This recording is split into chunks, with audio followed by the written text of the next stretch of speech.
The music stopped for half a second when Elena Marsh placed her hand on a stranger's arm and asked him to dance. It was not the pause of silence. It was the pause of 100 people holding their breath at once.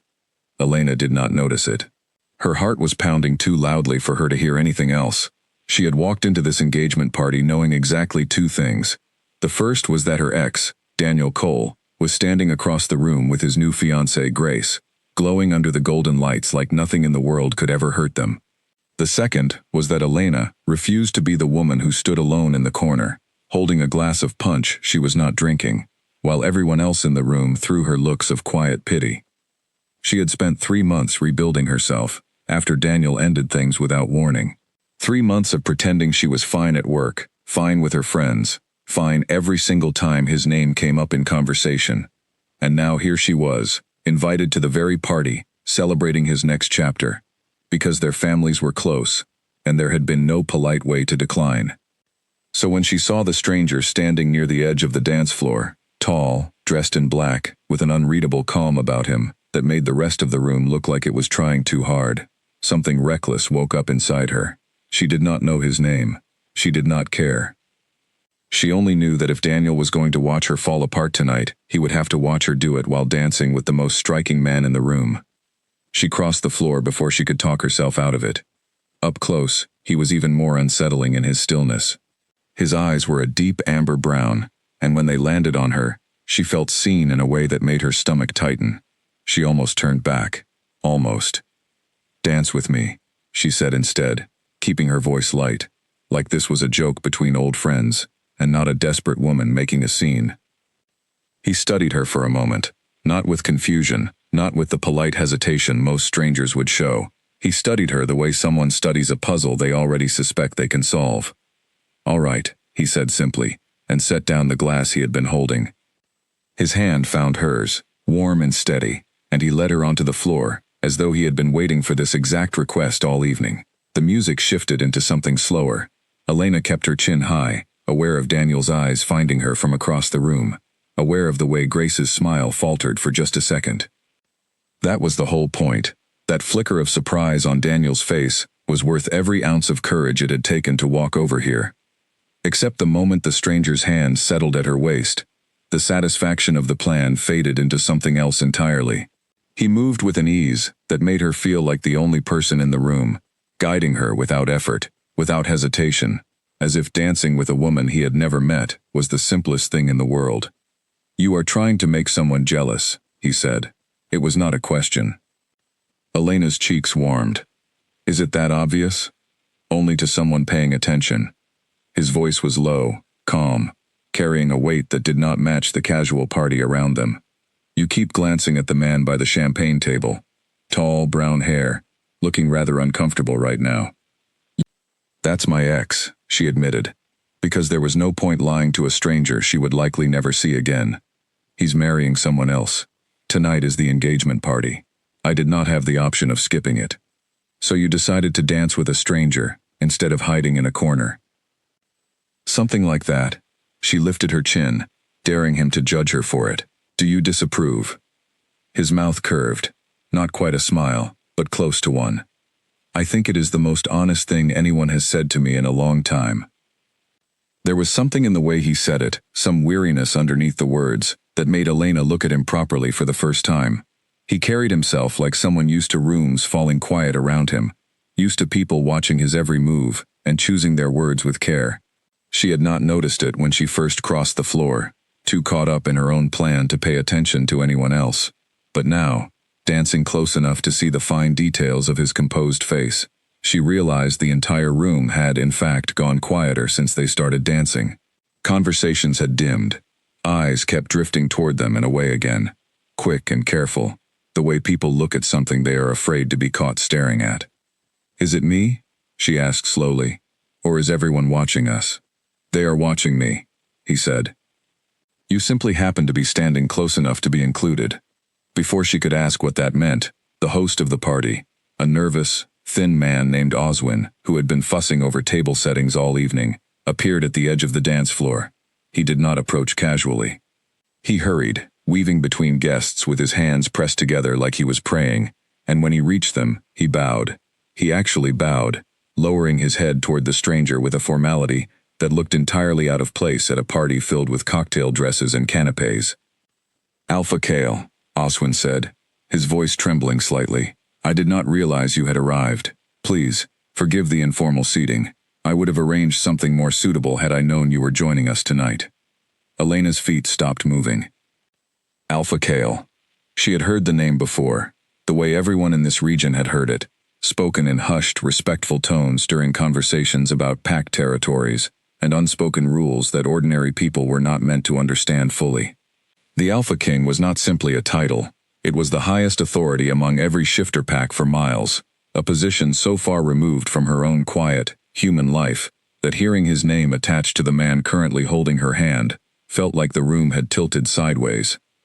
She had asked the most powerful man in the region to dance with her, without the faintest idea of who he was. "There is nothing to apologize for," Kale said to Oswin, his tone even, though there was the faintest trace of amusement lingering underneath it, as if he found the man's panic mildly entertaining. "I came without announcing myself. That is my doing, not yours." Oswin nodded so quickly it looked painful, then hurried away, already whispering something to another member of the staff. Elena watched him go, her mind scrambling to catch up with what had just happened. "You could have told me," she said, turning back to Kale, her voice caught somewhere between disbelief and embarrassment. "You did not ask my name," he pointed out. "You asked me to dance." I did not think I needed to ask a stranger whether he happened to be royalty. That earned her something closer to a real smile, brief and controlled, but genuine.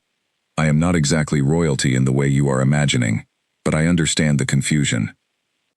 Around them, the whispers had started, spreading from table to table the way fire spreads through dry grass, quick and impossible to stop once it began. Elena caught fragments of it. "Is that the Alpha King? Who is the girl he is dancing with? I have never seen him at a human gathering before."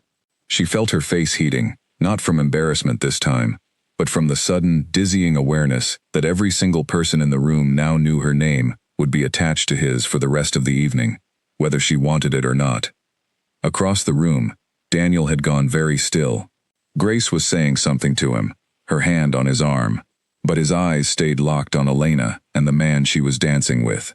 For the first time since Elena had walked in tonight, Daniel looked exactly the way she had hoped he would look.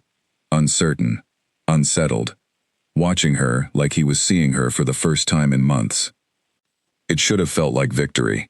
Instead, it barely registered, because Kale was still holding her hand, still watching her with that same unreadable calm, and something about his attention pulled at her far more powerfully than Daniel's reaction ever could. "You seem unbothered by all this," she said, gesturing vaguely at the whispering crowd. "Does this happen to you often? Rooms going silent the moment someone realizes who you are?" "More often than I would like," he admitted. "Most people either try too hard to impress me, or they avoid me altogether.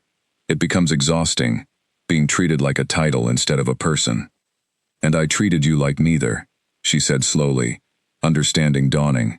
"I treated you like a convenient stranger, to make my ex jealous." Exactly. There was something warm in the way he said it. Something that told her this, of all things, was refreshing to him. "You had no idea who I was. You asked because you needed someone, not because you wanted something from the Alpha King. That is rarer than you might think." The song shifted into something slower still, and neither of them moved to step apart. Elena was aware, distantly, that she should probably return to her table, that she had accomplished what she came to do, that Daniel had seen exactly what she wanted him to see. But her feet stayed where they were, and her hand stayed in his, and the rest of the party seemed to blur into something unimportant around the edges of her focus. "Can I ask you something?" she said. "You have been asking me things since the moment you walked over here." "Fair enough." She hesitated, then decided honesty had gotten her this far already. "Why did you say yes? You did not know me. You could have politely declined and gone back to whatever important business brought you here tonight." Kale considered the question for a long moment, his gaze steady on hers. "Because you asked without fear, and without expectation. I have spent years surrounded by people who calculate every word before they say it around me. You simply walked over and asked me to dance because you needed a distraction." I found that far more interesting than anything else happening in this room tonight. Elena did not know how to respond to that, so she said nothing, and they simply danced, the noise of the party fading into something distant and unimportant. When the song finally ended, Cale did not let go of her hand right away. He held it a moment longer than necessary, his thumb brushing lightly over her knuckles, and something about the gesture felt far more significant than it should have, given they had known each other for less than 10 minutes. "Thank you for the dance," he said finally, releasing her hand, "and for not knowing who I was when you asked." "You are welcome," she managed, still slightly dazed, "though I suspect I have made things rather awkward for the rest of my evening." "If it helps," he said, glancing briefly toward Daniel, who was still watching them with an expression caught somewhere between confusion and something closer to regret. "I do not think your evening is going to be boring." He was right. Before Elena could even step away from the dance floor, Priya, her best friend, appeared at her side, eyes wide with a mixture of horror and delight. "Did you seriously just dance with the Alpha King?" Priya whispered, gripping Elena's arm. "The actual Alpha King? Elena, do you understand what you just did?" "I did not know who he was," Elena hissed back, glancing over her shoulder to where Cale now stood speaking with a small group of guests, who had clearly been waiting all evening for the chance to greet him properly. "I just wanted to make Daniel jealous." "Well, congratulations, because you have officially made every single person in this room jealous instead." Priya shook her head, torn between amusement and disbelief. "Do you know what this means? People are going to be talking about this for weeks." Elena groaned quietly, pressing her palm to her forehead. She had wanted a small, satisfying moment of revenge, something quiet enough to make her feel better, without drawing too much attention. Instead, she had somehow managed to dance with the most powerful man in the region, in front of every guest who mattered, at the one event she had desperately wanted to survive without incident. Across the room, Daniel finally excused himself from Grace's side and made his way toward Elena, his expression carefully neutral, in a way that did not quite hide the tension underneath it. "Elena," he said, stopping in front of her, "I did not know you were coming with company." "I did not either," Elena said honestly, refusing to give him the satisfaction of seeing her flustered, even though she absolutely was. It was a spontaneous decision. Daniel's eyes flicked briefly toward Cale, who was still engaged in conversation across the room, but seemed, somehow, entirely aware of the exchange happening near the dance floor. Elena caught the way Daniel's jaw tightened, the way his usual easy confidence faltered slightly. "Well," he said, clearing his throat, "you look good tonight." "Thank you," Elena said simply, not offering anything more. It was such a small exchange, barely a handful of words, but it felt like more of a victory than anything she had imagined when she first walked into the party. Daniel had spent 3 months acting as though their relationship, and Elena along with it, had been easy to leave behind. Tonight, for the first time, she had seen a flicker of doubt cross his face, and it had nothing to do with dramatic declarations or tearful confrontations. It had everything to do with the quiet, undeniable fact that a man like Cale had chosen to spend his evening dancing with her, and Daniel could not stop watching. She excused herself before the conversation could stretch any longer, weaving through the crowd toward the balcony doors, needing a moment of air and quiet to process everything that had happened in the span of one dance. The night air was cool against her flushed skin, and she leaned against the railing, staring out at the city lights scattered below, her mind still spinning. She had come here with one simple plan: dance with a stranger, wound Daniel's pride, leave with her dignity intact. She had not planned on discovering that stranger was the Alpha King. She had not planned on the way his attention had made her forget, even for a few minutes, that Daniel existed at all. Footsteps sounded softly behind her, and she did not need to turn around to know who it was. Somehow, she could feel his presence before she saw him, a quiet certainty settling over her. "Hiding from the crowd?" Cale asked, coming to stand beside her at the railing, keeping a respectful distance between them. "Something like that," Elena admitted. "This was not exactly how I imagined tonight going." "Better or worse?" She considered the question honestly. "I am not entirely sure yet." Cale was quiet for a moment, watching the city lights the same way she had been. "For what it is worth, I do not regret agreeing to dance with you. even knowing it has likely started rumors that will follow us both for weeks. Rumors do not usually bother the Alpha King, I imagine. They do not, he agreed. But I find myself more curious about what happens next than concerned about what people will say. Elena turned to look at him properly, searching his expression for some sign of what he meant, but his face gave nothing away beyond that same calm, steady focus he seemed to carry everywhere. What happens next? She repeated slowly. I would like to see you again, Cale said, simple and direct, without any of the practiced charm she might have expected from someone in his position. Not because of tonight, or because of whatever rumors are already spreading through that ballroom. Because I would like to know more about the woman who asked a stranger to dance without a single ounce of fear. Elena's heart gave an unsteady thud against her ribs. She had come to this party wanting nothing more than a small act of revenge, a moment to prove to herself and to Daniel that she was moving forward. She had not expected to leave with an offer like this one, from a man whose world was clearly far larger and far more complicated than anything she had ever imagined being part of. I do not even know anything about your world, she said honestly. Pacts, hierarchies, all of it. I am human. I would not know the first thing about how any of this works. That is not a reason to say no, Cale said, and there was something almost gentle in the way he said it. It is simply something we would figure out together, if you were willing. Behind them, the party continued, the music and laughter carrying faintly through the open balcony doors, but out here, under the quiet night sky, none of it seemed to matter. Elena looked at Cale, at the calm certainty in his expression, and felt the first genuine flicker of excitement she had experienced in months, entirely separate from anything to do with Daniel, or the plan she had walked in with tonight. All right, she said finally, surprising herself with how easily the words came. I am willing to find out.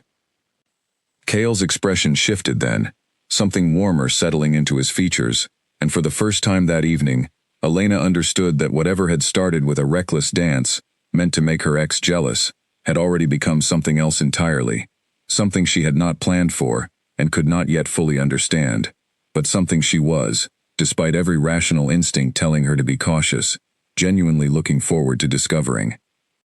Neither of them noticed the figure watching from the far end of the balcony, half hidden in shadow, listening to every word with sharp, calculating attention, before slipping quietly back inside. The night had only just begun. The figure in the shadows was a woman named Mira, one of Cale's own pack members, and what she had overheard on that balcony was already forming into something sharp and calculating by the time she returned inside. She did not linger near the party.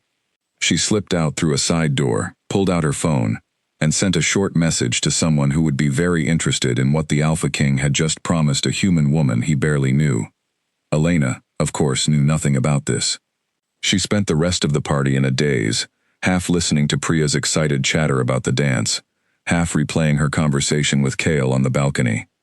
By the time she got home that night, her mind was too full to sleep properly, and she lay awake staring at the ceiling, wondering if she had imagined the entire evening. She had not imagined it. 3 days later, a message arrived on her phone from an unknown number, polite and formal, asking if she would be free for coffee that weekend. It was signed simply, Cale. She stared at the message for nearly 10 minutes before she worked up the nerve to reply. The coffee shop he suggested was quiet, tucked into a corner of the city Elena rarely visited, with large windows, and the kind of understated elegance that told her Cale was trying, in his own way, to keep things simple rather than overwhelming her with grandeur. He was already seated when she arrived, dressed far more casually than he had been at the party, in a dark sweater that made him look almost, though not quite, like an ordinary man. You came, he said, standing as she approached the table. You sound surprised. Pleasantly surprised, he corrected, pulling out her chair before she could do it herself. I was not entirely sure you would not change your mind once you had time to think it over properly. Elena settled into the seat, studying him across the small table. In the daylight, without the noise and spectacle of the party around them, he seemed different somehow, less untouchable, still carrying that same quiet authority, but softened at the edges, like a man who was, in this particular moment, simply trying to have a normal conversation with a woman he was interested in. I almost did, she admitted honestly. I spent half the weekend telling myself this was a ridiculous idea. A human woman having coffee with the Alpha King. It sounds like the start of a story nobody would believe. Does it bother you? The difference between us? Elena considered the question seriously, because it deserved a serious answer. It should, probably. I do not know anything about your world. I do not know what it means that you are an alpha, beyond the fact that people bow to you and go quiet when you walk into a room. I do not know if a human woman having coffee with you is even something that is normally allowed. There is no rule against it, Kale said, though I will admit, it is unusual. Most alphas keep to their own kind, for reasons that are more about comfort and tradition than any actual law. But I am not most alphas, and I have never been particularly interested in doing things simply because they are expected of me. A server approached, and Elena ordered her coffee, grateful for the small pause that gave her a moment to gather her thoughts. When the server left, she leaned forward slightly, curiosity winning out over caution. Tell me about it then, your world. I want to understand, if this is something we are actually going to try. Kale studied her for a long moment, as though weighing how much to say, then began speaking, slowly and carefully, explaining things Elena had only ever heard whispered about in vague, uncertain terms. He told her about the packs scattered across the region, each with their own territory, their own leadership, their own customs. He told her about the delicate balance of power between them, how alliances shifted, how respect was earned through strength and fairness, rather than simply inherited through bloodlines, though bloodlines still carried weight in certain traditions. He told her, too, about his own position, how he had become the Alpha King not through simple inheritance, but through a combination of birthright and the trust of the other pack leaders, who had recognized in him someone capable of holding the region together during a time of uncertainty. He spoke of it plainly, without pride or arrogance, as though it were simply a responsibility he carried, rather than an honor he sought. It sounds lonely, Elena said quietly, once he had finished. Something flickered across his face, brief but unmistakable. It can be. Most people around me are either loyal to a fault or quietly waiting for an opportunity to challenge my position. It becomes difficult to know who genuinely wants to know me, and who wants access to the power that comes with knowing me. Is that why the party was different? Because I did not know who you were?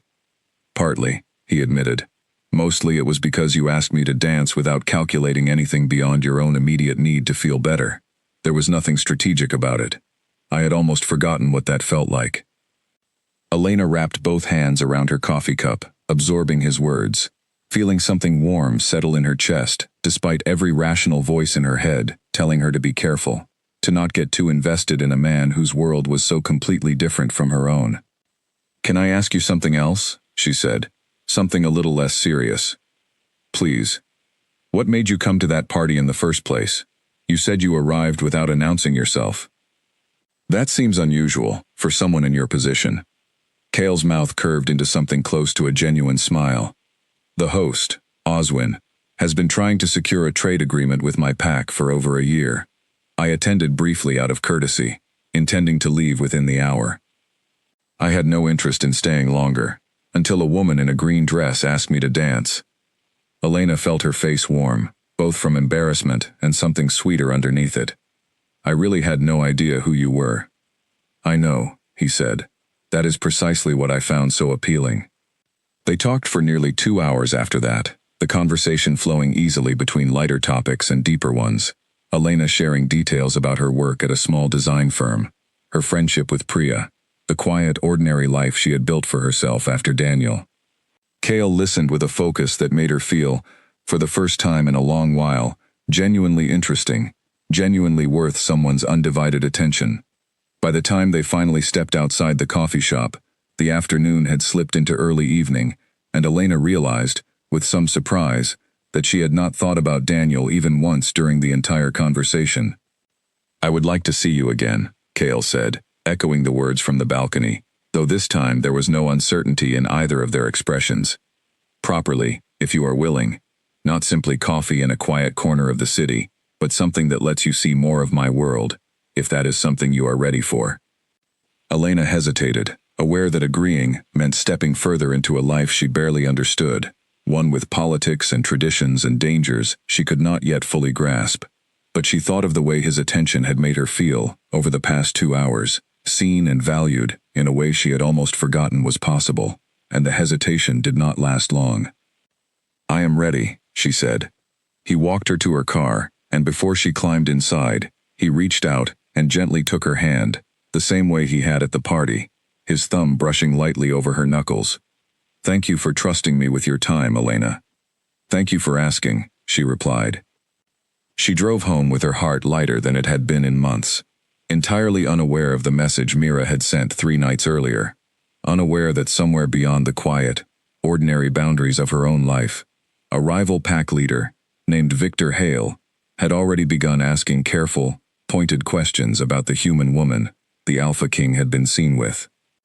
Victor had built his own influence over the years through patience and calculation, watching for weaknesses in the packs around him, waiting for the right moment to expand his own territory. A human woman close to Kale was not, on its own, a significant threat. But Victor had learned long ago that even small vulnerabilities could be shaped into something useful, given enough time, and the right pressure applied in the right places. He said nothing yet. He simply watched, and waited, and began quietly gathering information about Elena Marsh, the ordinary woman who had somehow captured the attention of the most powerful alpha in the region. Elena, meanwhile, spent the following days in a state of quiet anticipation, replaying her conversation with Kale, looking forward to whatever came next, with a hope she had not allowed herself to feel in a long time. She told Priya everything, and Priya, despite her initial shock, quickly became Elena's most enthusiastic supporter, insisting that this was exactly the kind of unexpected turn Elena's life needed after everything with Daniel. "He sounds intense," Priya said one evening, curled up on Elena's couch with a mug of tea. "In a good way, I mean. Like someone who actually pays attention, instead of just pretending to while thinking about something else." "He does," Elena agreed. "It is a little overwhelming, honestly. I keep waiting for the moment where it all falls apart, where he realizes I am just an ordinary human, with an ordinary life, and loses interest." "Or maybe," Priya said gently, "that is exactly why he is interested in the first place. You said it yourself. You are not calculating anything. You are just being yourself. That is rare, Elena, even outside of whatever complicated pack politics he deals with." Elena wanted to believe that. She wanted, more than anything, to allow herself the possibility that something good and uncomplicated could exist in her life, after months of feeling like she was simply surviving, one day after another. But even as hope settled comfortably in her chest, a small, cautious part of her recognized that stepping into Kale's world meant stepping into something far larger and more complicated than a simple romance, something with rules and dangers she did not yet understand. She did not know yet how right that instinct would prove to be. 2 days later, Kale called her, his voice warm through the phone, inviting her to a gathering at his pack's territory that weekend, a smaller, more private event than the party where they had first met, meant to introduce her, gently, to the world he moved through every day. "You do not have to come if you are not ready," he added, sensing her hesitation through the pause on the line. "There is no pressure, Elena. I simply want you to see this part of my life, if you are willing." Elena thought about it for only a moment before answering. "I want to come." And so, without fully realizing it, she took her first true step into a world of pacts and politics, loyalty and danger, a world that would soon test her courage far more than a single reckless dance ever had. The gates of Kale's territory rose out of the forest, like something from a story Elena had never expected to walk into herself. Tall iron gates, half hidden behind old trees, opened onto a wide gravel path leading toward a sprawling lodge, built from dark wood and stone, warm light spilling from its windows into the early evening dusk. Elena sat in the passenger seat of Kale's car, her hands twisted together in her lap, trying not to let her nerves show too obviously. "You are allowed to be nervous," Kale said, glancing at her briefly as he drove. "Everyone is, the first time." "That is not particularly comforting," Elena admitted, managing a small laugh, despite the tightness in her chest. "It was not meant to comfort you. It was meant to remind you that whatever you are feeling right now is normal, and nothing to be ashamed of." The car came to a stop near the lodge, and before Elena could gather herself fully, the front doors opened, and a woman stepped out to greet them.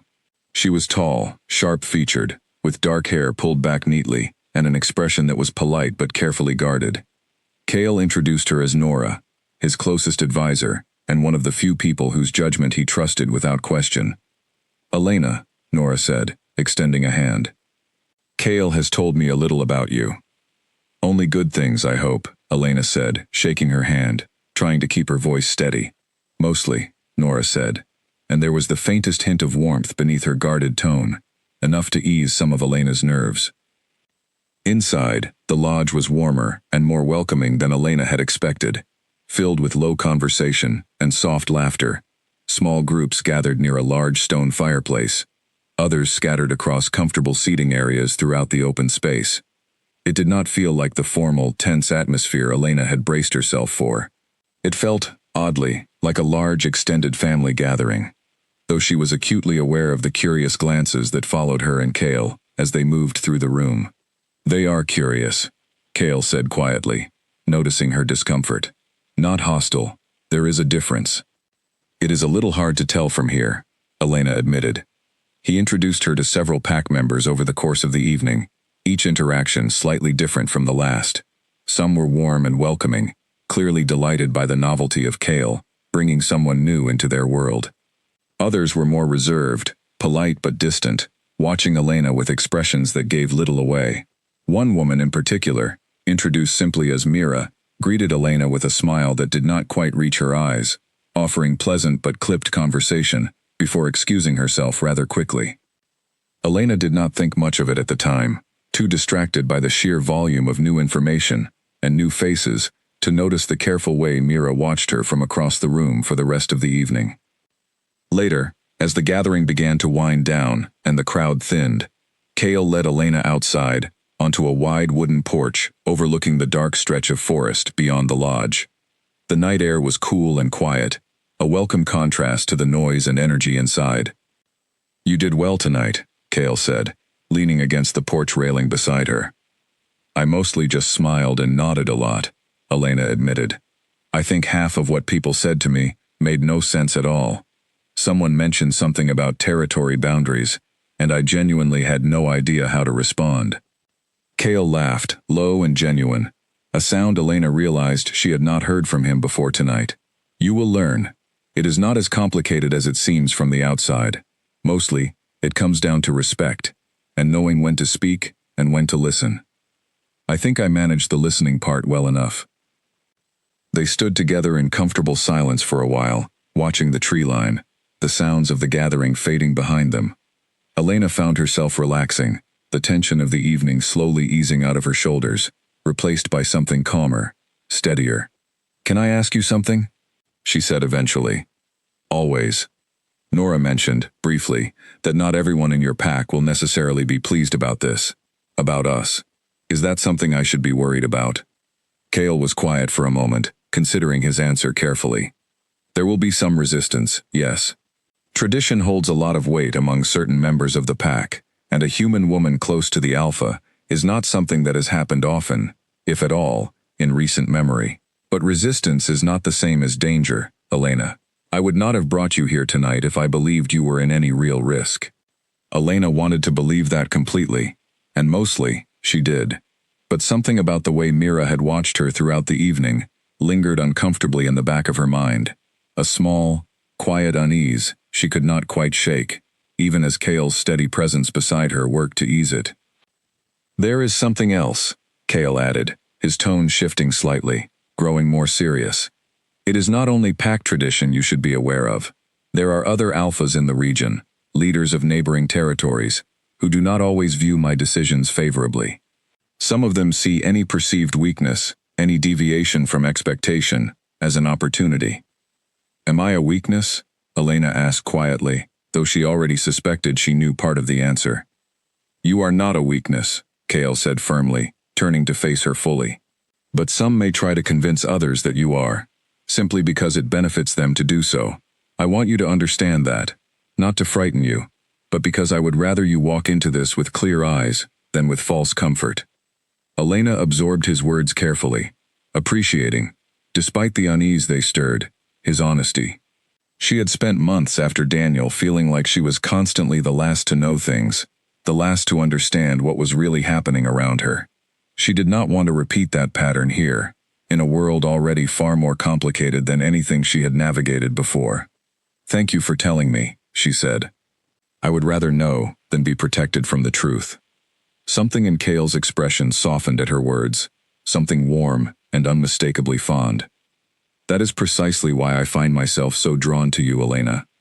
You do not ask to be shielded from difficulty, you simply ask to understand it." He reached out and gently tucked a strand of hair behind her ear, his fingers lingering briefly against her cheek, and for a moment, the weight of everything he had just told her faded into the background, replaced by the quiet, undeniable pull between them that had been building since the very first dance. "I know this is a lot to take in," he said softly. "The pack, the politics, the danger that comes with my position. I would understand if it felt like too much." Elena shook her head slowly, surprising herself with the certainty in her own voice. "It is a lot, but I do not want to walk away from it. Not yet. Not when it means walking away from this." The kiss that followed was slow and careful, neither of them rushing it, both of them fully aware of the significance of the moment. When they finally pulled apart, Elena felt something settle inside her chest, a quiet certainty that whatever came next, she wanted to face it, rather than run from it. They did not know, standing together on that porch, that Mira had slipped away from the gathering nearly 20 minutes earlier, moving quickly and quietly through the trees toward the edge of the territory, where a car waited just beyond the boundary line, engine idling, headlights off. Victor Hale sat in the driver's seat, patient and unbothered by the late hour, watching as Mira approached and climbed into the passenger side. "Well?" he asked, once she had settled in. "She is human," Mira said, her voice low and clipped. "Ordinary. No pack ties, no political connections, nothing that should matter to any of us. And yet Cale brought her into pack territory, introduced her to the inner circle, on only their second meeting," Victor said thoughtfully, tapping his fingers idly against the steering wheel. "That tells me she matters to him far more than her ordinary background would suggest. What are you planning to do with this information?" Victor's expression remained calm, almost pleasant, in a way that made the words that followed all the more unsettling. "Nothing yet. Information is only useful once you understand its full value. For now, I simply want to know more about her, where she works, who she spends her time with, what matters to her most." Mira hesitated, a flicker of uncertainty crossing her face. "You are not planning to hurt her, are you?" "Of course not," Victor said smoothly, though something calculating remained in his tone, something that did not entirely reassure her. "I am simply planning to understand my options, should the need for them ever arise." Cale has held his position for years without a serious challenge. A human woman close to him, someone without pack protection, without political standing, represents the first genuine vulnerability I have seen in a long time. He started the car, pulling away from the edge of Cale's territory without another word, leaving Mira sitting quietly beside him, uncertain whether she had done the right thing by sharing what little she knew, but unable to take the information back now that it had already changed hands. Back on the porch, unaware of the conversation happening just beyond the tree line, Elena and Cale remained together, wrapped in the quiet peace of the evening, neither of them yet realizing how quickly that peace would soon be tested. A week later, Elena's phone buzzed with a message from a number she had not expected to see again. "Daniel." She stared at the screen for a long moment before opening it, curiosity winning out over her better judgment. "Can we talk?" the message read. "It has been on my mind since the party." Elena set the phone down on her kitchen counter and stared at it, as though it might explain itself further if she waited long enough. It did not. She picked it up again, typed and deleted 3 different replies, before finally settling on something simple. "About what?" she wrote back. The response came almost immediately, as though he had been waiting for it. "Us. I know that sounds strange, considering everything, but I have not been able to stop thinking about it." Elena felt a familiar tightness settle in her chest, though it was different this time than it would have been months ago. Where his words might once have sent her spiraling with hope or hurt, now they mostly stirred something closer to disbelief. He was engaged. He had a fiancée who had stood beside him at their own engagement party, smiling and confident, only weeks earlier. She did not respond right away. Instead, she called Priya, needing an outside perspective before she said anything she might regret. "He wants to talk," Elena said, once Priya picked up. "About us. After everything. After Grace, after the party. He suddenly wants to talk." "Of course he does," Priya said, her voice sharp with irritation. "You danced with the Alpha King, Elena. Every single person at that party has been talking about it for days. Daniel probably feels like he lost something valuable the moment he saw someone else interested in you." "That is a horrible thought." "It is also probably true," Priya said, not unkindly. "You do not have to respond to him at all, you know. You do not owe him a conversation, just because he suddenly decided he wants one." Elena knew Priya was right, but curiosity, and perhaps a small, stubborn part of her that wanted to understand exactly what Daniel thought he was doing, won out in the end. She agreed to meet him for coffee, choosing a quiet, neutral location, telling herself firmly that this conversation would change nothing about where her life was currently headed. Daniel arrived first, already seated when she walked in, looking slightly less composed than she remembered him being during their relationship. He stood as she approached, offering an uncertain smile. "Thank you for coming," he said. "I was not sure you would." "I almost did not," Elena admitted, settling into the seat across from him. They ordered coffee, and for a few minutes, the conversation remained stilted and awkward, neither of them quite sure how to begin. Eventually, Daniel set down his cup and looked at her directly. "I made a mistake," he said, "ending things the way I did. I have thought about it a lot since the party." "Since the party," Elena repeated, unable to keep a slight edge out of her voice. "Not before then. Not during the past 3 months while you were planning your engagement." Daniel had the decency to look uncomfortable. "That is fair. I know how this looks." "How does it look, Daniel?" "Like I only started caring once someone else showed interest in you," he admitted quietly. "And I know that is a horrible thing to admit, but it is the truth. Seeing you at that party, seeing the way he looked at you, it made me realize what I gave up." Elena studied him for a long moment, searching for the same feelings that once would have made this conversation devastating, made his words exactly what she had longed to hear during those first painful weeks after their breakup. She found, to her quiet surprise, that those feelings were simply not there anymore. "I appreciate you being honest," she said finally. "But Daniel, you are engaged. To Grace. This is not a simple, uncomplicated situation, even setting aside my own feelings about it." "I know," he said. "I am not asking you to wait for me, or anything like that. I just needed you to know how I feel." "Why?" Elena asked, genuinely curious. "What did you think would happen, telling me this?" Daniel hesitated, and for a moment, Elena saw something close to shame cross his face. "I do not know. I think I just could not stand the thought of you moving on with someone else without at least being honest about how I feel." Elena sat back in her chair, absorbing his words, feeling something settle firmly into place inside her, a clarity she had been slowly building toward over the past several weeks. "I have moved on, Daniel, not because of Cale, not entirely, because I had to, because staying stuck in what happened between us was not sustainable, and I am not interested in reopening something you only reconsidered once it became inconvenient for your ego." Daniel flinched slightly at her words, but did not argue. "That is fair," he said again, quieter this time. They finished their coffee in relative silence after that. The conversation effectively concluded, and when Elena finally stood to leave, she felt lighter than she had expected, a weight she had not fully realized she was still carrying, finally lifting from her shoulders. "I hope Grace makes you happy," she said sincerely, before turning to leave. "I mean that."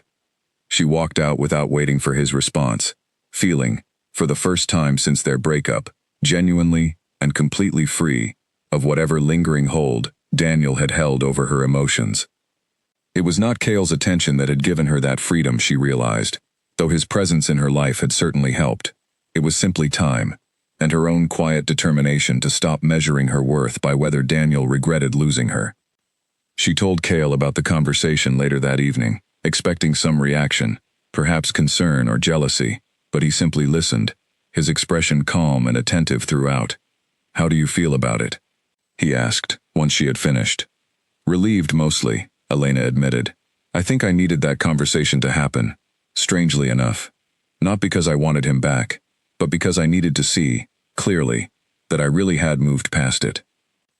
I am glad, Cale said simply, reaching over to take her hand. Though I will admit, a small, less generous part of me is glad he finally understands what he lost. Elena laughed, surprised by the honesty of the admission. That is not very diplomatic of you. I never claimed to be perfectly diplomatic where you are concerned, Cale said, a hint of warmth in his voice. Their evening together continued easily after that, the tension of Daniel's conversation fading into the background as they settled into comfortable conversation over dinner.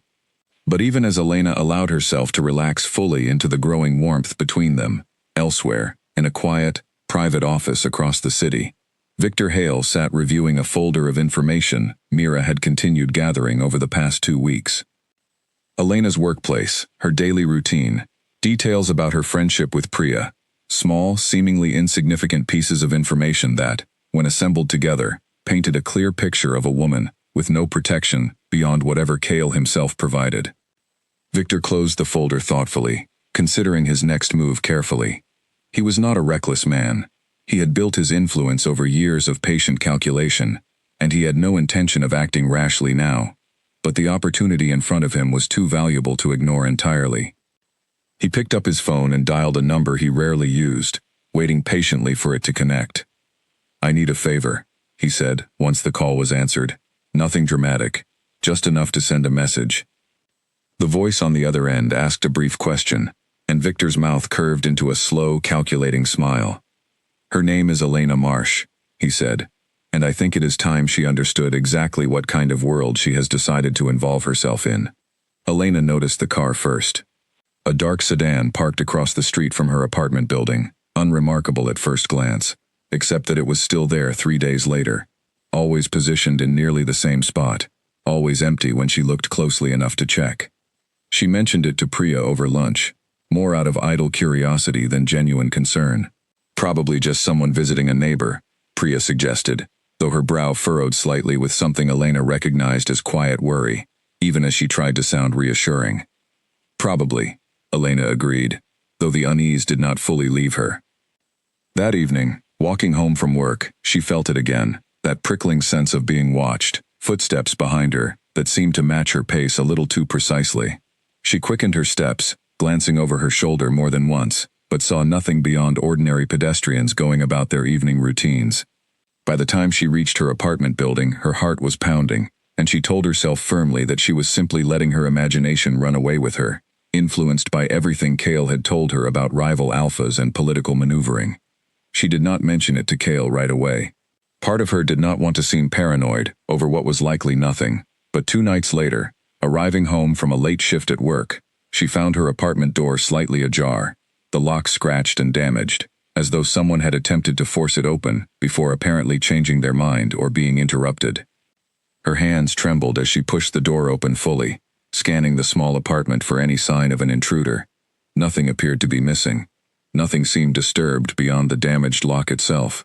But the message was unmistakable, deliberate and clear, meant to unsettle rather than to steal. She called Cale immediately, her voice shaking despite her best efforts to stay calm. He arrived within 20 minutes, moving through her apartment with a focused intensity she had not seen from him before, examining the damaged lock, asking sharp, precise questions about anything unusual she had noticed over the past several days. When she mentioned the car and the footsteps, his expression grew visibly darker. "Why did you not tell me sooner?" he said, though there was no anger in his voice, only concern, tightly controlled. "I did not want to seem like I was overreacting," Elena admitted. "It could have been nothing." "It was not nothing," Cale said firmly. "This was deliberate.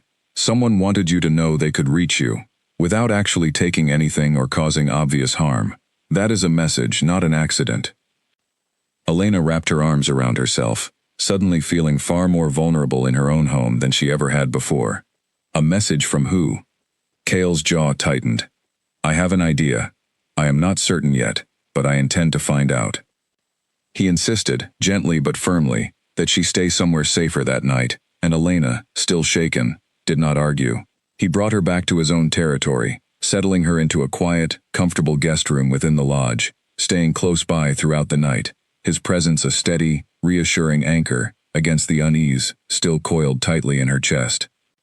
The following morning, Cale called a meeting with Nora and several of his most trusted pack members, Elena sitting quietly at the edge of the room as they discussed the situation with careful, measured seriousness. "It has Victor's signature all over it," Nora said grimly. "Subtle, deliberate, meant to intimidate, without leaving obvious evidence tying it back to him directly." "Who is Victor?" Elena asked, the name unfamiliar to her. "An alpha from a neighboring territory," Cale explained, his voice tight with barely restrained frustration. "Ambitious, patient, and always looking for opportunities to expand his influence. If he sees you as a way to weaken my position, he will not hesitate to use you for exactly that purpose." "How would threatening me weaken your position?" Elena asked, trying to understand the full scope of what she had unknowingly become part of. "Because it would demonstrate that I cannot protect the people close to me," Cale said quietly. "Among the packs, that kind of perceived weakness carries real consequences. It invites challenges. It emboldens rivals." Elena absorbed this information slowly, feeling the weight of it settle uncomfortably over her. She had known, in a vague, distant way, that becoming involved with Cale meant stepping into a more complicated and dangerous world than the one she had always known. But the reality of it, the damaged lock, the watching car, the deliberate footsteps behind her in the dark, made that danger feel suddenly very real and very close. "What happens now?" she asked. "Now," Cale said, his voice steady with quiet determination, "I ensure you are protected properly, and I make certain Victor understands there will be consequences for targeting someone under my protection." Over the following days, Elena's life shifted in ways she had not anticipated. Two pack members, a quiet, watchful man named Liam, and a sharp, capable woman named Grace, though not the same Grace from Daniel's engagement, were assigned to remain near her at all times, discreet but ever present, accompanying her to work, watching the streets around her apartment building, ensuring she was never left unprotected. It felt strange at first, having her ordinary life suddenly wrapped in careful, deliberate security, but Elena found herself grateful for it more than resentful, especially after another unsettling incident occurred just days later. A note left tucked beneath her windshield wiper outside her workplace, containing nothing but a single line of text. "You are not safe simply because he claims you." Elena's hands shook as she read it, and she called Cale immediately, her voice tight with fear she could no longer pretend away. He arrived quickly, his expression darkening further as he read the note himself. "This ends now," he said, his voice low and controlled, though the barely restrained anger underneath it was unmistakable. "I will not allow Victor to continue threatening you, simply to send a message to me." "What are you going to do?" Elena asked, watching him carefully. "I am going to speak with him directly," Cale said. "Make it unmistakably clear that any further action against you will be treated as a direct challenge to my authority, and dealt with accordingly."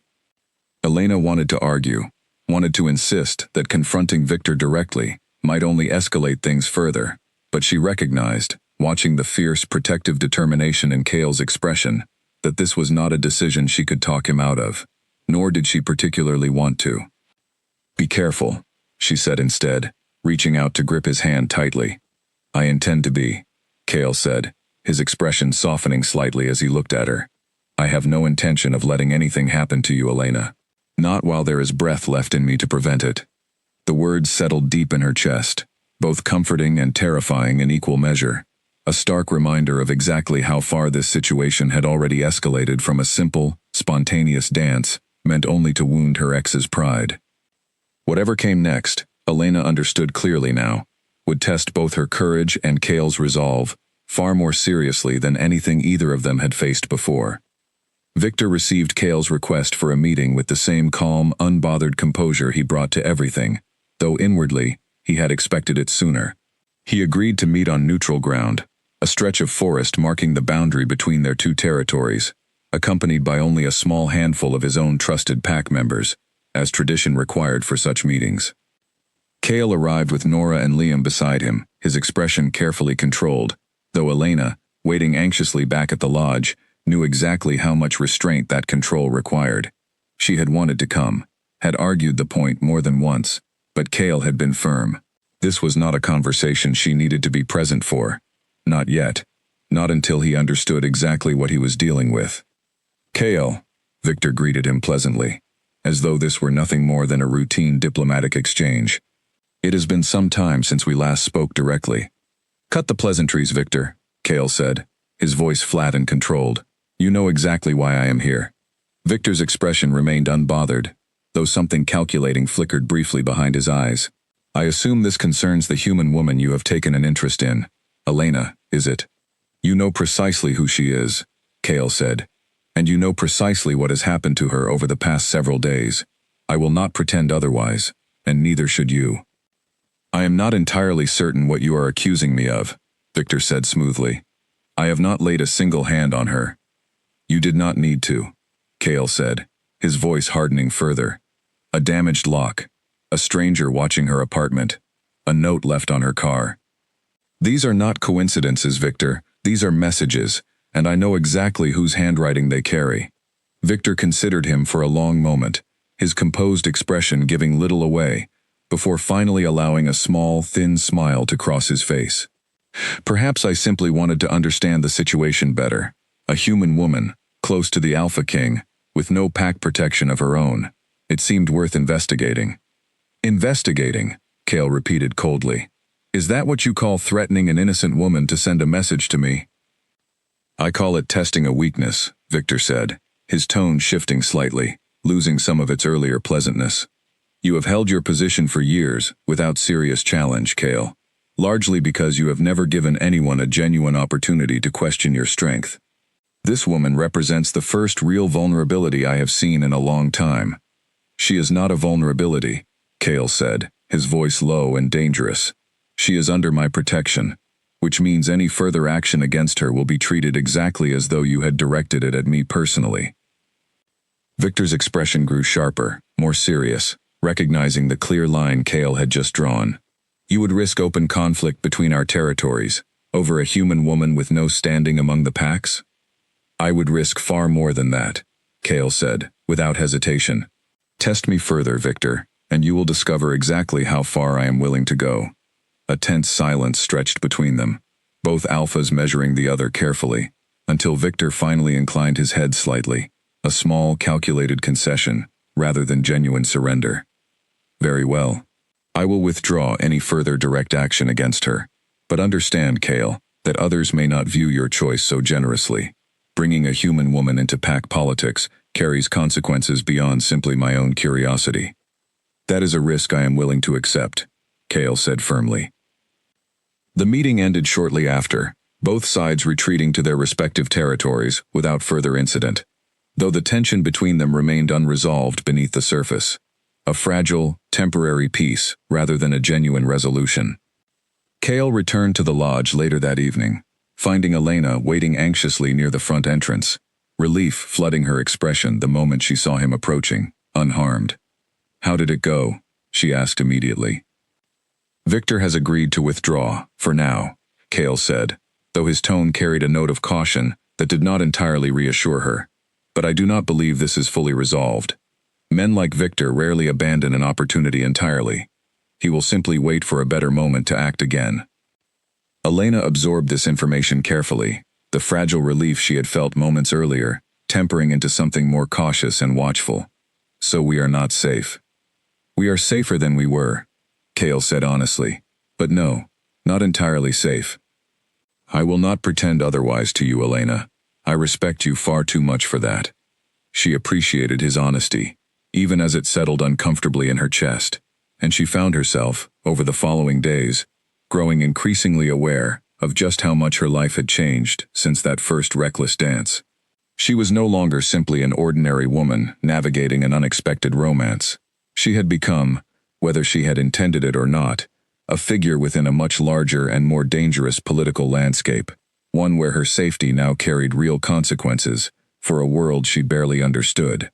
She spent time getting to know Nora better during this period, finding an unexpected ally in the sharp, guarded woman who had initially seemed so distant. Nora, it turned out, held a deep loyalty to Cale that extended, cautiously but genuinely, toward anyone he cared for. You handled Victor's meeting well, Nora told her one afternoon, as they sat together near the lodge's large stone fireplace. Most humans, suddenly thrust into this world, would have panicked entirely by now. You have remained remarkably steady. I do not always feel steady, Elena admitted honestly. Most of the time, I feel like I am simply trying to keep up. That is more than most manage, Nora said, a rare hint of warmth in her voice. Kale chose well, Elena. I did not think so at first, if I am honest, but I have come to see it clearly now. The words meant more to Elena than she expected, a small but meaningful sign that she was beginning to earn genuine acceptance within Kale's world, rather than simply cautious tolerance. But even as that acceptance grew, elsewhere, in his own quiet, private office, Victor Hale sat considering his next move carefully. He had withdrawn from direct action, as promised, but a promise of restraint did not mean an end to his ambitions. He had simply chosen, for now, a different, more patient approach. He picked up his phone once more, dialing a different number this time, one belonging to a contact within Kale's own territory, someone whose loyalty, it turned out, was not quite as unwavering as Kale might have believed. I have a new proposal, Victor said, once the call connected. One that does not require me to break my word to Kale directly. The voice on the other end listened carefully, and by the time the call ended, a new, more dangerous plan had already begun quietly taking shape. One that would soon test not only Elena's courage, but the very loyalty of those closest to Kale himself. Mira had told herself, more than once over the past 2 weeks, that she was not truly betraying Kale. She was simply providing information, small, seemingly harmless details, nothing that could directly harm him or the pack. It was easier to believe that when Victor's requests remained vague and distant. It became far harder once his new proposal arrived. I need you to arrange a reason for Elena to leave the territory alone, Victor said during their call, his tone calm and reasonable, as though he were requesting something entirely ordinary. Nothing dramatic. A simple errand, somewhere quiet, where she will not be surrounded by Kale's usual protection. Mira hesitated, unease settling heavily in her chest. Why? You said you would withdraw. I said I would withdraw direct action against her, Victor corrected smoothly. This is not direct action. I simply want to speak with her privately, without Kale's interference, nothing more than that. Mira did not entirely believe him, but she had already gone too far to easily extract herself now, entangled in a web of small compromises that had steadily grown heavier over the past several weeks. Reluctantly, she agreed. The opportunity arose sooner than expected. Elena mentioned, during a casual conversation at the lodge, that she needed to collect some belongings from her old apartment, items she had not yet retrieved, since moving temporarily into Kale's territory for safety. Mira offered, seemingly helpfully, to accompany her, suggesting a quiet afternoon when most of the pack's attention would be occupied elsewhere. Elena, trusting the growing acceptance she believed she had earned within the pack, agreed without hesitation, unaware of the careful arrangement unfolding around her. They drove into the city together, Mira's expression carefully composed, despite the guilt gnawing steadily beneath her calm exterior. Elena chatted easily during the drive, discussing small, ordinary things, entirely unaware of the tension building beside her. At Elena's apartment, everything proceeded normally at first, Elena gathering a few boxes of belongings, while Mira waited nearby, glancing occasionally and nervously toward her phone. It was only as they were preparing to leave, boxes loaded into the car, that a dark sedan pulled up quietly across the street, the same one Elena remembered from weeks earlier. Her stomach dropped immediately. Mira, she said carefully, is that car familiar to you? Mira's silence answered the question more clearly than words could have. Mira, Elena said again, her voice sharper now, alarm rising quickly. What is going on? I am sorry, Mira said quietly, guilt finally breaking through her composed expression. I did not want this. I was told it would only be a conversation, nothing more. Before Elena could respond, 2 figures emerged from the sedan, moving with quiet, deliberate purpose toward them. Elena's instincts screamed at her to run, but her feet remained frozen momentarily in shock, disbelief warring with fear. Get in the car, Elena, one of the figures said calmly, his tone carrying an authority that left little room for argument. Victor simply wishes to speak with you. Nothing more than that, provided you cooperate. I am not going anywhere with you. Elena said, forcing steel into her voice, despite the fear coiling tightly in her chest. That was not truly a request, the man said, taking a step closer. Mira, finally recognizing the full weight of what she had allowed to happen, stepped forward suddenly, placing herself partially between Elena and the approaching men. This was not supposed to happen this way, she said sharply. You said you only wanted to talk to her privately. Plans change, the man said simply, unmoved by Mira's sudden objection. Elena's mind raced, searching desperately for any option beyond simply complying. She thought of Cale, of the steady protection he had worked so hard to establish around her, of Liam and Grace, who would have been with her under normal circumstances. She had let her guard down, trusting Mira's company as sufficient protection, and now that trust had placed her directly in danger. She reached quietly for her phone, attempting to send a message before it could be noticed, but the second man moved quickly, snatching the device from her hand before she could complete the action. No need for that, he said, pocketing her phone. Come along quietly, and this will be over quickly enough. Elena's heart pounded violently, panic threatening to overwhelm her, but she forced herself to remain outwardly calm, recognizing that fear alone would not help her navigate whatever came next. She allowed herself to be guided toward the sedan, Mira trailing behind, her expression a mixture of guilt and growing alarm at how quickly the situation had spiraled beyond her control. As the car pulled away from her apartment building, Elena caught one final glimpse of the street behind her, empty and ordinary, utterly unaware of what had just occurred within it. Back at the lodge, Cale grew increasingly uneasy as the afternoon stretched on without word from Elena. She had promised to return by early evening, and as the hours passed without any message, his unease steadily sharpened into genuine alarm. He called her phone repeatedly, each attempt met with silence. He questioned Nora, who confirmed Mira had left with Elena earlier that day, but had not yet returned either. The pieces began falling into place with growing dread, and Cale felt something cold and furious settle deep in his chest. Gather Liam and the others, he said sharply to Nora, his voice tight, with barely controlled urgency. Now. Within the hour, Cale had mobilized a search, tracking Elena's last known location to her apartment building, where a neighbor confirmed seeing her leave in an unfamiliar dark sedan, accompanied by another woman, who matched Mira's description, along with two men neither the neighbor nor Cale could immediately identify. Cale's fury burned steadily hotter with every passing minute, though he forced himself to remain focused, methodical, refusing to let panic override the clear thinking Elena's safety now depended upon. Victor, he said grimly to Nora, once the pieces had fully assembled in his mind. This has Victor's fingerprints all over it, regardless of whatever promise he made me. What do you intend to do? Nora asked, her own expression tight with concern. Cale's answer came without hesitation, cold and absolute. I intend to get her back, whatever it takes. And then I intend to ensure Victor fully understands the price of breaking his word to me. The search intensified through the evening, every available resource within Cale's pack dedicated entirely to locating Elena, before whatever Victor intended could unfold any further.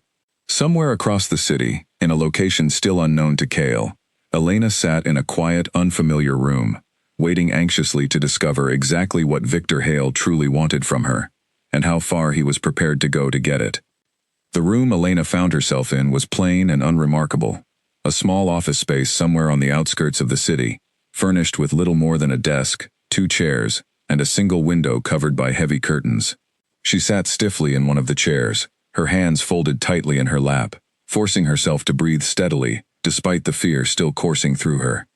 The door opened, and Victor Hale stepped inside, his expression calm and almost pleasant, as though this were nothing more than an ordinary business meeting.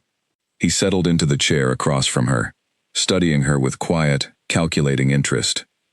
Miss Marsh, he said politely, thank you for joining me. I apologize for the somewhat forceful method of invitation. I did try more subtle approaches first. You broke into my apartment, Elena said, keeping her voice as steady as she could manage. You left threatening notes. You had me followed. Forcing me into a car is hardly a surprising escalation. Fair enough, Victor said, unbothered by her sharp tone. I will not waste your time pretending otherwise. I wanted your attention, and I have finally gotten it. What do you want from me? Victor leaned back slightly in his chair, considering his words carefully. I want you to understand exactly what you have become, whether you intended it or not. Kale has never allowed anyone close enough to represent a genuine vulnerability, not until you. That makes you valuable, Elena, in ways that have very little to do with anything personal about you specifically. I am not a piece in whatever game you are playing, Elena said firmly. Everyone becomes a piece in this world eventually, Victor said, almost gently. Better you understand that now, rather than later. What exactly are you planning to do with me? Nothing permanent, Victor said, and something in his tone suggested he meant it, though it did little to ease Elena's fear. I simply intend to demonstrate to Kale, clearly and unmistakably, that his position is not as secure as he believes, that even the people closest to him remain within my reach, should I choose to act. And you think holding me here proves that? I think it proves quite a lot, Victor said. Kale will come for you. He will not be able to help himself, and when he does, he will do so knowing precisely how vulnerable his choices have made him. That lesson alone is worth more to me than any harm I could cause you directly. Elena absorbed his words carefully, searching for any weakness in his calm, calculating composure, any opening she might use to her advantage.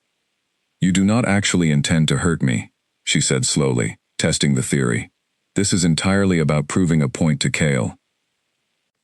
Victor's mouth curved slightly, neither confirming nor denying her observation directly. I would not test that theory too confidently, Miss Marsh, but you are not entirely wrong about my primary motivation. Elena felt a small, cautious flicker of hope settle beneath her fear.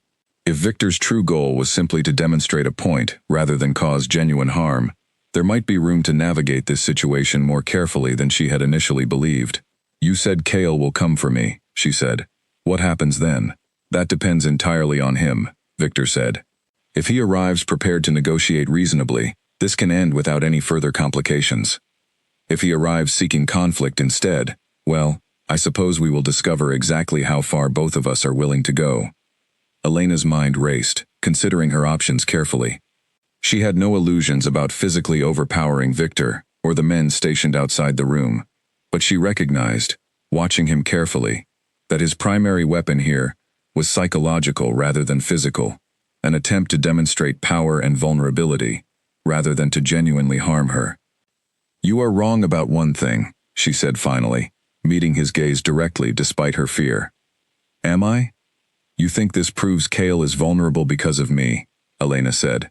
But all it really proves is that you are threatened enough by his position to resort to kidnapping an ordinary human woman just to make a point. That does not sound like strength to me, Victor. That sounds like desperation. Something flickered behind Victor's calm composure, a brief flash of genuine irritation before he smoothed it carefully away. You are braver than I anticipated, he said. Foolishly so, perhaps, but braver nonetheless. I have had a lot of practice standing up to people who underestimate me, Elena said, thinking briefly of Daniel, of the quiet strength she had rebuilt over the past several months, entirely on her own, long before Kale had ever entered her life. Victor studied her for a long moment, something almost like reluctant respect crossing his expression, before he stood, straightening his jacket calmly. We will see how brave you remain once Kale arrives, he said. I imagine the situation will grow considerably more tense before it resolves. He left the room without another word, the door locking firmly behind him, and Elena sat alone once more, her heart still pounding, but her resolve steadying with each passing minute. She was frightened, genuinely and deeply, but she refused to let that fear fully overwhelm her, holding tightly instead to the quiet strength she had spent months rebuilding after Daniel, strength that had nothing to do with Kale, or Victor, or the dangerous world she had unexpectedly stepped into. Outside, in the hallway, Mira stood quietly near the door, guilt still weighing heavily on her expression, as she overheard fragments of the conversation. She had not anticipated it going this far, had genuinely believed Victor's assurance that this would remain nothing more than a conversation.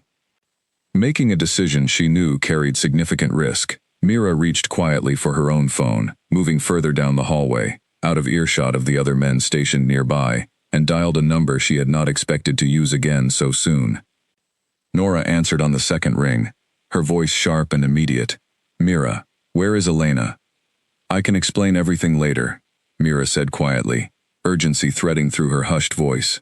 Right now, I need to tell you exactly where we are. As Mira quietly relayed the location, providing Nora with everything she knew, a fragile hope began forming, one that might yet turn the situation firmly back in Elena and Kale's favor, provided they moved quickly enough, before Victor's patience wore entirely thin. Nora relayed the location to Kale within minutes, and the transformation that came over him was immediate and absolute. The controlled worry that had gripped him throughout the evening sharpened instantly into focused, deliberate purpose.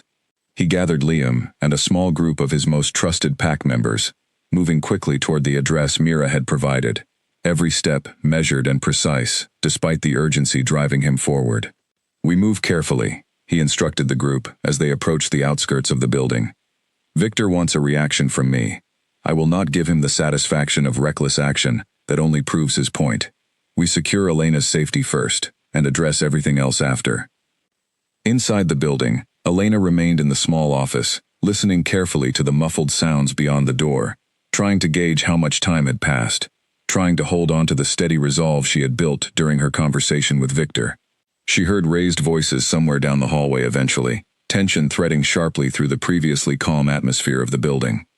The door burst open moments later, and relief flooded through her so powerfully, it nearly buckled her knees when she saw Kale standing in the doorway, his expression fierce and focused, sweeping the room quickly, before settling firmly on her.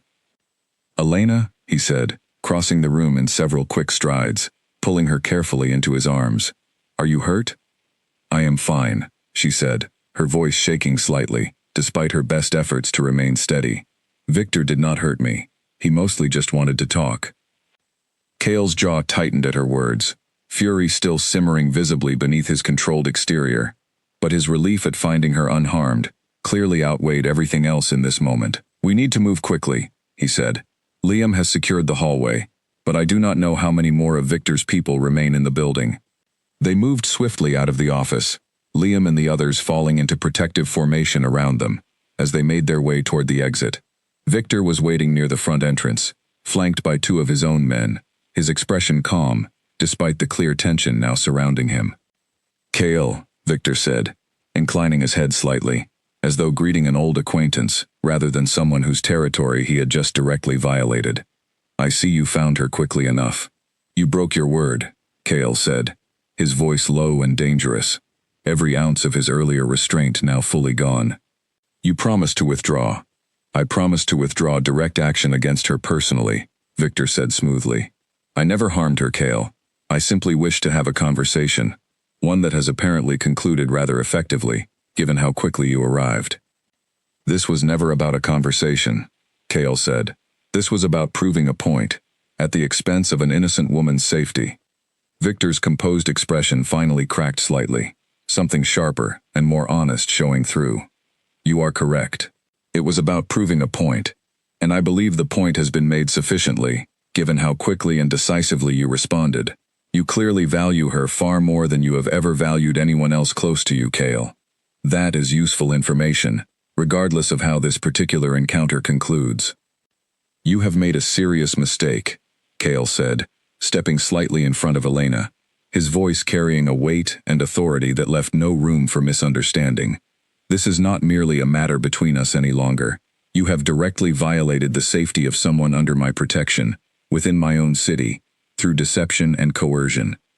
The other alphas will hear of this, Victor, and I do not believe they will view your actions favorably, regardless of how you attempt to frame them." Victor's expression tightened, clearly recognizing the genuine threat behind Kale's words. Public opinion among the pack leaders mattered greatly, and an act as blatant as this one, once known, would certainly damage his own standing far more than any advantage he had hoped to gain. "What is it you want, then?" Victor said finally, his earlier composure noticeably strained. "I want you to formally acknowledge, before witnesses, that Elena remains fully under my protection, and that any future action against her will be treated as a direct and unquestionable act of aggression against my entire pack," Kale said. "I want this understood clearly enough that there is no ambiguity remaining for you to exploit."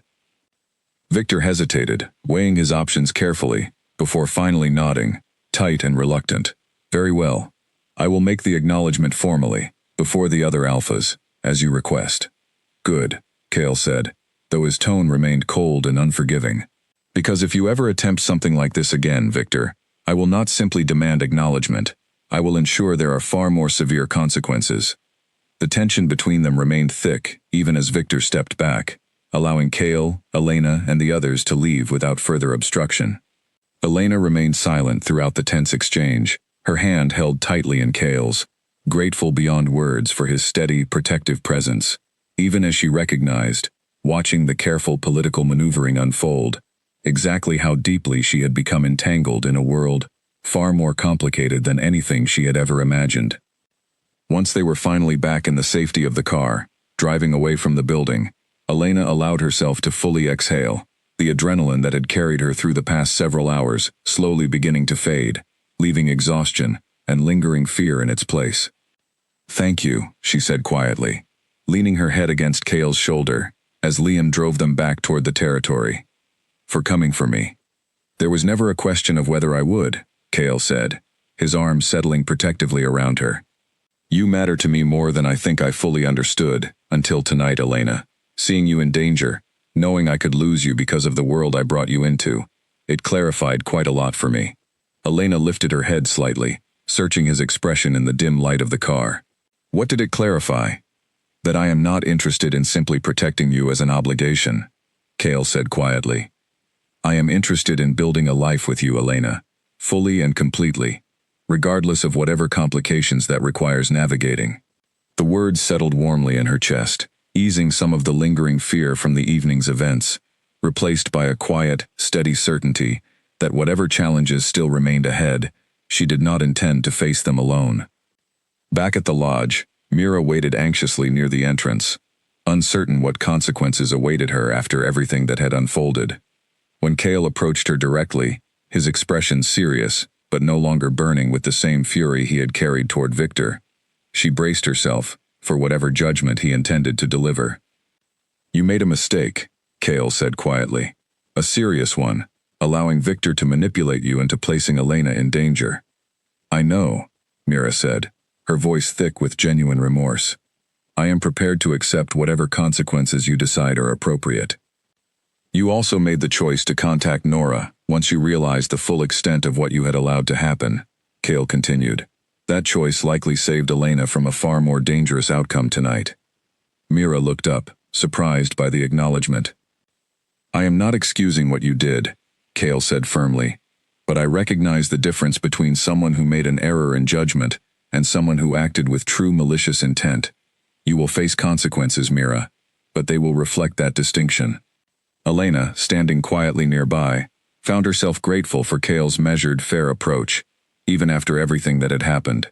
It was, she recognized, exactly the kind of steady, thoughtful leadership that had first drawn her to trust him, long before she had fully understood everything his position required of him. As the night finally settled into quiet exhaustion around them, Elena allowed herself, for the first time since being taken from her apartment earlier that day, to simply feel relieved, safe, and profoundly grateful for the life and the man she had unexpectedly found herself building a future alongside. 3 weeks passed before the formal gathering took place, a large assembly bringing together pack leaders from across the region, called specifically so Victor could deliver his acknowledgement before witnesses, exactly as Kale had demanded.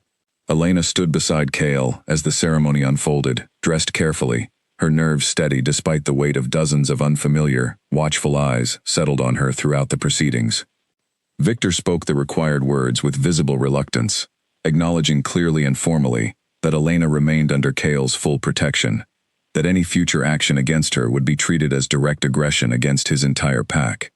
The assembled alphas listened with careful, measured attention, and Elena could feel, even without fully understanding every nuance of pack politics, that Victor's standing among his peers had shifted noticeably, weakened by the exposure of his actions. Once the formal proceedings concluded, Kale turned to address the gathered leaders directly, his voice carrying clearly across the assembled crowd. "I know many of you have questioned my judgment in bringing a human woman into matters that concern our world," he said. "I understand the hesitation. Tradition carries weight, and change is rarely comfortable. But I want to be clear, before all of you, that my choice regarding Elena is not a passing decision, nor a vulnerability to be exploited. He turned slightly, looking directly at Elena, and something warm and certain settled into his expression. She has faced danger within this world, with more courage and clarity than many who were born into it. She has earned her place here, not through birthright or tradition, but through her own strength and character. Elena felt her cheeks warm under the weight of his words, and the attention of the crowd, but she held her chin steady, meeting the gazes turned toward her with quiet confidence, rather than shrinking away from them. I am formally announcing, Cale continued, his voice growing more resolute, that Elena Marsh is not simply someone under my protection. She is the woman I intend to build my future with, fully and publicly, regardless of tradition's hesitation. A murmur rippled through the assembled crowd, some faces showing surprise, others clear approval, a few remaining carefully neutral. But Elena noticed, scanning the gathering, that far more faces reflected quiet respect than resistance, a recognition that had been building steadily since the night Victor's plan had failed so completely against Cale's decisive response. After the formal gathering concluded, Elena found herself surrounded by well-wishes from pack members she had grown to know over the past several weeks. Warm congratulations replacing the cautious, guarded interactions that had once characterized their early meetings. Even Nora, typically reserved with her praise, offered Elena a genuine warm smile. You have handled everything since that party, with more grace than I expected, Nora said. I am glad Cale found you. I am glad too, Elena said honestly, surprised by how completely true the words felt. Later that evening, once the gathering had wound down and the lodge had returned to its usual quiet warmth, Elena and Cale walked together toward the same porch where they had first kissed weeks earlier, the memory feeling both distant and immediate all at once, given everything that had unfolded since. Do you have any regrets? Cale asked quietly, leaning against the railing beside her. About any of this, the danger, the complications, the world I have pulled you into. Elena considered the question seriously, thinking back over the past several weeks, the reckless dance that had started everything, the fear of Victor's kidnapping, the steady, growing warmth of building something real with Cale despite every obstacle placed in their path. No, she said finally, with complete certainty. I do not regret any of it. Not the fear, not the danger, none of it, because every part of it led me here, to this, to you, and I would not trade that for the safer, simpler life I had before. Cale reached for her hand, his expression soft with unmistakable affection. I did not expect, when I agreed to dance with a woman who had no idea who I was, that it would lead to any of this, but I am profoundly grateful it did. Neither did I, Elena admitted, laughing softly at the memory of her own reckless plan that night. I just wanted to make Daniel jealous for one evening. I never imagined it would lead to falling in love with the actual Alpha King. Do you regret that your plan worked so well? Cale asked, a teasing warmth in his voice. Not even slightly, Elena said, leaning into him fully.